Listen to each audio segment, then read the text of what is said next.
Sofia. This is the part 2 of the endocrine system. We already studied the part 1. Endocrine system हमने आधा chapter पढ़ लिया है and ताकि आप पे बर्डन ना आ जाए मैंने दो पार्ट्स में बनाई है video and this is the second part of the endocrine system. So let's start studying about the endocrine system and let's finish this chapter. It is a very easy chapter and let's finish it off. And before that, please like, comment, share and subscribe my channel, The Nurstopia, for more informative videos. And let's start studying the endocrine system. Endocrine system part 2. अब यहाँ पे हम endocrine system के बारे में पढ़ेंगे. सबसे पहले we will study about the adrenal glands. हम एड्रिनल ग्लैंड्स के बारे में पढ़ेंगे. देयर आर टू एड्रिनल या फिर सुप्रारीनल ग्लैंड्स. दो एड्रिनल या सुप्रारीनल ग्लैंड्स होते हैं जो कि सिचुएटेड होते हैं on the upper pole of each kidney. हमारी किडनी के अपर पोल, ईच किडनी के अपर पोल पे सिचुएटेड होते हैं, enclosed within the renal fascia. अब इनकी मेजरमेंट्स क्या होती है? They're about 4 centimeter long and 3 centimeter thick. 4 centimeter long होते हैं और 3 सेंटीमीटर थिक होते हैं. Now the gland is composed of 2 parts which have different structures and different functions. The outer layer is the cortex, which is very essential to life. It is essential for survival. And the inner core is the medulla, which is not essential to life. ठीक है, इसके बिना भी we can survive. Now we are going to study अब the picture of the adrenal gland. अगर आप देख सकते हैं किडनी के ऊपर हमारा adrenal gland situated on the upper pole of the kidney is situated our adrenal gland. अब अगर मैं इस एड्रिनल ग्लैंड को मैग्नीफाई कर दूं तो आप यहाँ पे देख सकते हो कि एड्रिनल ग्लैंड की सबसे outer most layer is the capsule.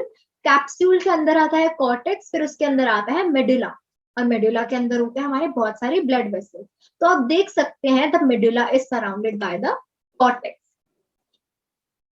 क्या है, अब हम देखेंगे कि ये जो एड्रिनल मेडुला है हमारा, जब हमारा एम्ब्रियोनिक फेज होता है, जब हमारा एम्ब्रियो वाला फेज होता है, उसके नर्वस टिश्यू से हमारा एड्रिनल मेडुला बनता है और it is the part of the sympathetic nervous system. Sympathetic nervous system का पार्ट होता है. ये जो एड्रिनल मेडुला ग्लैंड होता है ये 2 हार्मोन्स रिलीज करता है, एड्रेनालिन एंड नॉरएड्रेनालिन. क्या क्या रिलीज करता है ये? एड्रेनालिन रिलीज करता है एंड नॉरएड्रेनालिन रिलीज करता है. एड्रेनालिन को हम एपिनेफ्रिन भी बोलते हैं एंड नॉरएड्रेनालिन को हम नॉरएपिनेफ्रिन भी बोलते हैं. So the adrenal medulla releases the hormones adrenaline, the epinephrine, 80% epinephrine secrete करता है and the noradrenaline यानी कि 20% non-epinephrine secrete करता है. Now हम थोड़ा डिटेल में पढ़ेंगे about the adrenaline and the noradrenaline यानी कि epinephrine and the non-epinephrine. अब ये जो है हार्मोन्स ये टुगेदर पोटेंशिएट करते हैं फाइट और फ्लाइट रिस्पॉन्स को. जैसे कि अगर पेशेंट को कोई शॉक आ गया because of any physiological shock, any physiological body shock और स्ट्रेस, तो इस चीज को फाइट कैसे करते हैं ये एपिनेफ्रिन एंड नॉन एपिनेफ्रिन? सबसे पहले हमारे हार्ट रेट को इंक्रीज करते हैं. फिर they also increase the blood pressure. ये हमारे ब्लड को एसेंशियल ऑर्गन्स पे डाइवर्ट करता है. जिन ऑर्गन्स को ब्लड की ज्यादा जरूरत होती है, एसेंशियल ऑर्गन्स, उधर ब्लड को डाइवर्ट करता है. फिर आता है हमारे इंक्रीजिंग मेटाबॉलिक रेट. ये हमारे मेटाबॉलिक रेट को भी इंक्रीज करता है और ये हमारे प्यूपिल्स को भी डायलेट करता है. One important thing to know about adrenaline is that adrenaline has a greater effect on the heart and the metabolic processes. इसका ज्यादा ग्रेटर इफेक्ट कहाँ होता है? हमारे हार्ट और हमारे मेटाबॉलिक प्रोसेसेस पे. जबकि जो हमारा नॉर एड्रेनालिन होता है उसका ज्यादा इन्फ्लुएंस होता है on the blood vessel diameter. ठीक है, अब हम पढ़ेंगे हमारा एड्रिनल कॉर्टेक्स के बारे में. Now we will study about the adrenal cortex. ये जो हमारा एड्रिनल कॉर्टेक्स होता है, it produces 3 groups of steroid hormones from cholesterol, collectively called the adrenocorticoids. Adrenal cortex 3 groups of steroid hormone secrete करता है फ्रॉम कोलेस्ट्रॉल, जिनको हम एड्रिनोकॉर्टिकॉइड्स भी बोलते हैं या फिर कॉर्टिकोस्टेरॉइड्स भी बोलते हैं. अब ये ग्रुप्स ऑफ हार्मोन्स कौन से हैं जो सिक्रीट करते हैं? सबसे पहले आते हैं हमारे glucocorticoids, then comes our mineralocorticoids and then comes our sex hormones जिनको हम gonadocorticoids भी बोलते हैं. So these 3 groups are groups of hormones secreted by the adrenal cortex. अब हम थोड़ा डीप में जाएंगे about these hormones. सबसे पहले हम ग्लूकोकॉर्टिकॉइड्स की बात करेंगे. अब in pathological and pharmacological quantities, effects of glucocorticoids are anti inflammatory action या एंटी इन्फ्लेमेटरी एक्शन पोर्ट्रे करते हैं, शो करते हैं। फिर हमारी बॉडी में इम्यून रिस्पॉन्सेज जो होते हैं उनको सप्रेस करते हैं और डिलेड वुंड हीलिंग करते हैं। Very important function of the glucocorticoid is that कि हमारी बॉडी में वुंड हीलिंग को डिले कर देते हैं। जैसे कुछ सर्जिकल वुंड्स होते हैं, कुछ ओपन वुंड्स होते हैं, तो हम चाहते हैं कि वो जल्दी से रिकवर हो जाए, जल्दी से हील हो जाए, जल्दी से ठीक हो जाए। बट ये ग्लूकोकॉर्टिकॉइड्स क्या होते हैं, ये डिले कर देते हैं वुंड हीलिंग को, फिर वो धीरे धीरे हमारे वुंड हील होती है।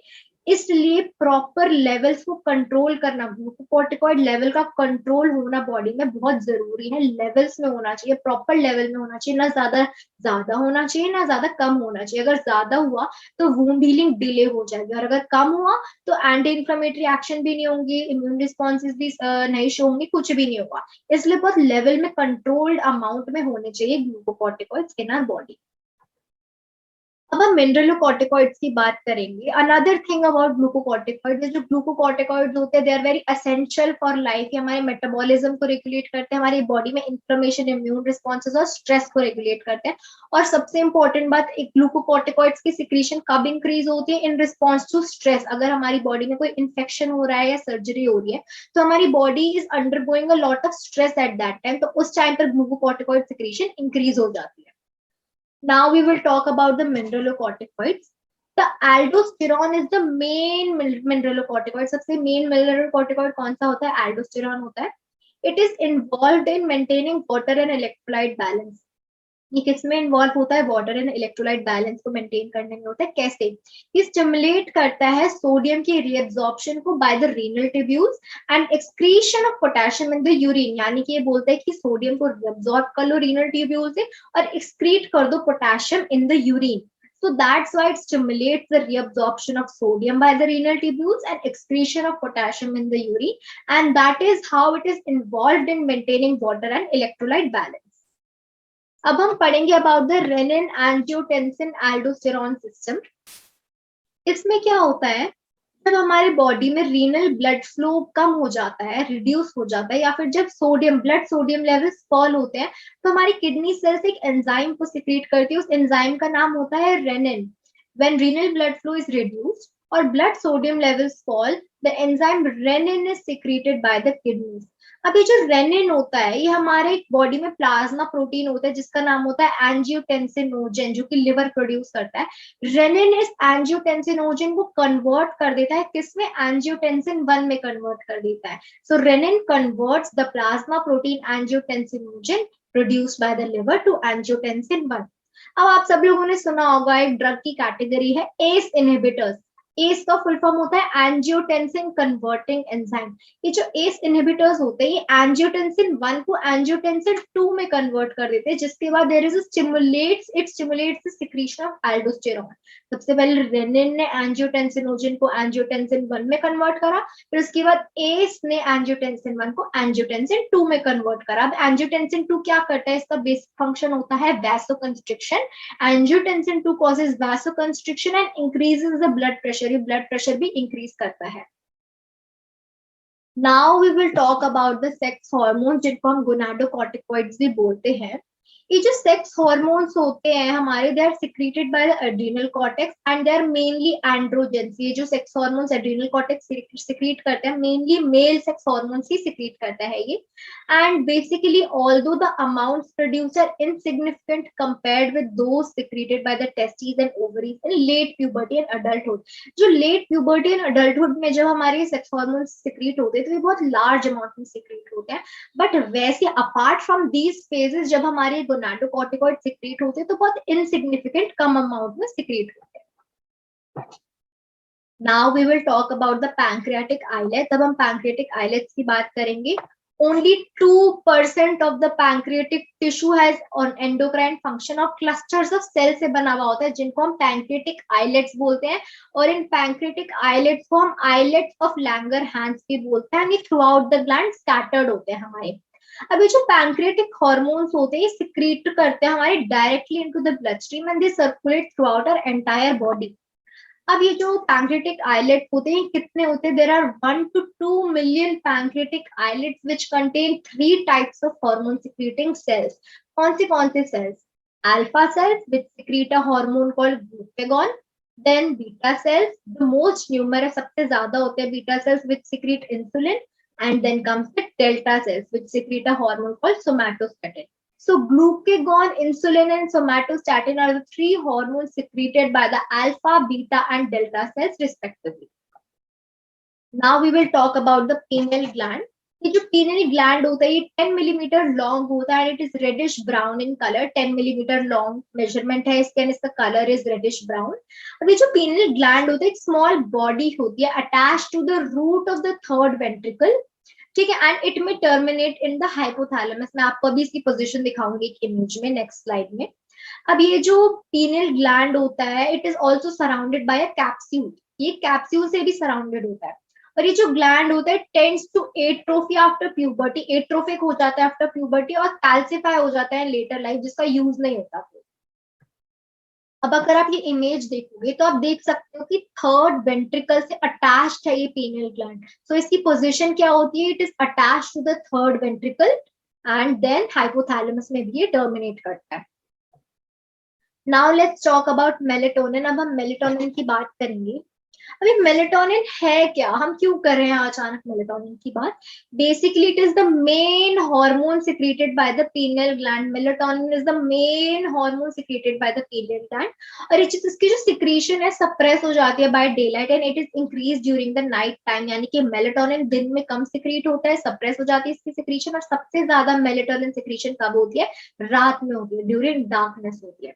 And although its function is not fully understood, exactly हमें फंक्शन नहीं पता मेलेटोनिन का, but it is believed to be associated with coordination of circadian and diurnal rhythms of many tissues. ये coordination में associated होता है, ये mood में associated होता है, as melatonin has been implicated in seasonal affective disorder also known as winter depression. ये winter depression से भी associated पाया गया है थोड़ा. विंटर डिप्रेशन का क्या मतलब होता है, एक कंडीशन होती है जिसमें विंटर के टाइम पे बहुत कम मूड, लो होता है लोगों का, बहुत कम मूड होता है, लो मूड होता है, सैड होते हैं लोग, and that's why it is, इसको हम ये भी बोलते हैं कि मूड डिसऑर्डर्स से ये एसोसिएटेड है मेलेटोनिन. फिर मेलेटोनिन और किस चीज से एसोसिएटेड है, it is associated with the inhibition of growth and development of sex organs before puberty, possibly by preventing synthesis or release of gonadotropin. से inhibition of growth of sex organs में भी associated होता है, यानी कि रोक देता है growth and development को of the sex hormones by preventing or releasing the gonadotropins. अब हम बात करेंगे यहाँ पे organs with secondary endocrine functions. थोड़े हम organs with secondary endocrine functions की बात करेंगे. अगर आप इमेज देखेंगे यहाँ पे तो आप देख सकते हैं ऑर्गन है हमारा किडनी, जो कि एक हार्मोन रिलीज करता है एरिथ्रोपोइटिन, जिसका साइट ऑफ एक्शन कहाँ पे रिलीज होता है, रेड बोन मैरो में, और इसका फंक्शन क्या है, red blood cell production, RBC का प्रोडक्शन. फिर आता है हमारा गैस्ट्रोइंटेस्टाइनल ट्रैक्ट. गैस्ट्रोइंटेस्टाइनल ट्रैक्ट जो ऑर्गन है हमारा, इसमें क्या क्या हमारा सिक्रीट होते हैं, गैस्ट्रिक म्यूकोजा होता है, इंटेस्टाइनल म्यूकोजा होता है, एडिपोस टिश्यू होता है, इसमें हार्मोन सिक्रीट होते हैं, gastrin, secretin, cholecystokinin, leptin, adipose tissue secrete करता है. तो इनके भी साइट्स ऑफ एक्शन ये गैस्ट्रोइंटेस्टाइनल ट्रैक्ट में ही होते हैं. फिर गैस्ट्रिक जूस की स्टिमुलेशन करते हैं ये, और पैंक्रेटिक जूस की स्टिमुलेशन करते हैं, बाइल जूस की स्टिमुलेशन करते हैं. फिर एडिपोस टिश्यू में जो लेप्टिन सिक्रीट होता है हाइपोथैलेमस एंड अदर टिश्यूज की साइट पर, ये फुलनेस की फीलिंग प्रोवाइड करता है आफ्टर ईटिंग, यानी कि खाना नहीं भी खाया तब भी फुलनेस फील हो रही है आपको. फिर ओवरी एंड टेस्टिस में इनहिबिन करके एक हार्मोन होता है जो सिक्रीट करता है इन द एंटीरियर पिट्यूटरी, और ये इनहिबिट करता है हमारे एफएसएच को, फॉलिकल स्टिमुलेटिंग हार्मोन को इनहिबिट करता है ये. फिर जो हमारा हार्ट है, हमारे हार्ट के एट्रिया में एक इंपॉर्टेंट हार्मोन सिक्रीट होता है जिसको हम बोलते हैं एट्रियल नेट्रियोरेटिक पेप्टाइड, ANP. ये किडनी ट्यूब्यूल्स में सिक्रीट होता है, ये डिक्रीज कर देता है reabsorption of sodium and water in the renal tubules. Then comes a placenta. Placenta में human chorionic gonadotropin, HCG hormone secrete होता है इन द ओवरी. ये स्टिमुलेट करता है secretion of oestrogen and progesterone during pregnancy. हमने देखा है कि ये जो दो हार्मोन्स है they are very important during pregnancy for women. Secretion of oestrogen and progesterone को स्टिमुलेट करता है. Then comes our thymus gland, जो कि थाइमोसिन हार्मोन सिक्रीट करता है white blood cells white blood cells में, जिनको हम टी लिम्फोसाइट्स भी बोलते हैं, एंड इनका फंक्शन होता है development of T lymphocytes. T lymphocytes बनाते हैं। तो ये कुछ ऑर्गन्स है जिनकी कुछ सेकेंडरी एंडोक्राइन फंक्शन से ज्यादा इंपॉर्टेंट नहीं है, बट हाँ they should be considered and they are organs with some secondary endocrine function. अब हम कुछ इफेक्ट्स देखेंगे of ageing on the endocrine system, कि एज का क्या इफेक्ट पड़ता है भला एंडोक्राइन सिस्टम पे। क्या हमारा एज, क्या हमारी बढ़ती एज हमारे एंडोक्राइन सिस्टम पे फर्क दे रही है? सबसे पहले जो एंडोक्राइन फंक्शन होता है, इट कैन बी रिड्यूस्ड और declined with age, although some levels are important hormones and they remain unchange. कुछ हार्मोन्स अनचेंज रहते हैं, बट कुछ हार्मोन्स ड्रास्टिकली चेंज होते हैं विद एज। जैसे कि reduced levels of renin and aldosterone may contribute to age related postural hypertension and increase sodium and water loss. अगर आपका रेनिन और एल्डोस्टेरॉन लेवल रिड्यूस हो गया तो आपको एज रिलेटेड पोस्चरल हाइपोटेंशन भी हो सकती है। हाइपोटेंशन यानी कि ब्लड प्रेशर कम होना, उस हाइपोटेंशन भी हो सकती है, और इंक्रीज सोडियम और वाटर लॉस भी हो सकता है। फिर पैंक्रियाटिक आइलेट्स में बीटा सेल फंक्शन डिक्लाइन कर जाता है, कम हो जाता है विद एज।